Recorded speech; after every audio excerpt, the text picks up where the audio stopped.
Meaning of irritation. Irritation. Irritation. Irritation. Irritation. The term irritation refers to a feeling of annoyance, discomfort, or agitation that can be caused by a variety of things such as physical pain, environmental factors, or emotional stress. It is a subjective experience that varies from person to person and can be characterized by symptoms such as itching, burning, or redness in the affected area.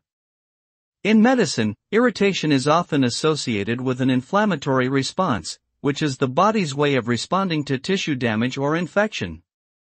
Overall, irritation is a common experience that can be caused by a variety of factors and can have both physical and emotional components.